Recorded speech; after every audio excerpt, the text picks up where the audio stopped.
ഉത്സവകാലമായതോടെ ദാരുശില്പങ്ങൾ നിർമ്മിക്കുന്ന തിരക്കിലാണ് നമ്മുടെ പ്രിയപ്പെട്ട സുരേഷ് കുമാർ. ഏഷ്യയിലെ തന്നെ ഉയരം കൂടിയ ഒറ്റക്കാളയായ കോട്ടാത്തല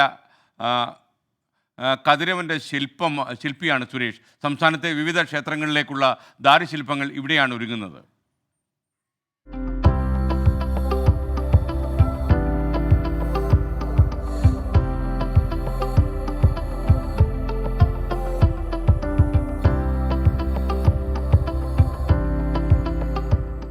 ഒറ്റത്തടിയിൽ തീർക്കുന്ന നന്ദികേശ ശില്പത്തിന്റെ നിർമ്മാണത്തിലാണ് കൊട്ടാരക്കര സ്വദേശി സുരേഷ് ഇപ്പോൾ.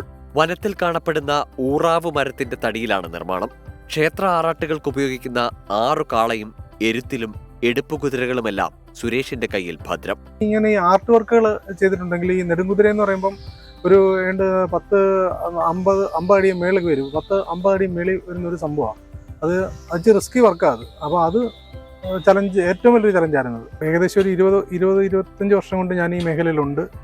കുറേ അധികം ജനശ്രദ്ധയെ ആകർഷിച്ച വർക്കുകളൊക്കെ ചെയ്യാനുള്ള ഒരു ഭാഗ്യമൊക്കെ എനിക്ക് ഉണ്ടായിട്ടുണ്ട്. പൂർവികർ പകർന്നു നൽകിയ ദാരുശില്പ നിർമ്മാണത്തിൽ കഴിഞ്ഞ 25 വർഷമായി സുരേഷ് ഉണ്ട്. പുരാണത്തിലെ കിരാത നൃത്തത്തിന്റെ കഥാസന്ദർഭങ്ങളെ ആധാരമാക്കി 67 രൂപങ്ങൾ ഒറ്റത്തടിയിൽ തീർത്തിട്ടുണ്ട് സുരേഷ്. കൊട്ടാരക്കര മഹാഗണപതി ക്ഷേത്രത്തിൽ നിന്ന് പെരുന്തച്ചൻ പുരസ്കാരവും വിവിധ ക്ഷേത്രങ്ങളിൽ നിന്നായി ആദരവുകളും സുരേഷിനെ തേടിയെത്തിയിട്ടുണ്ട്. 24 കൊല്ലം.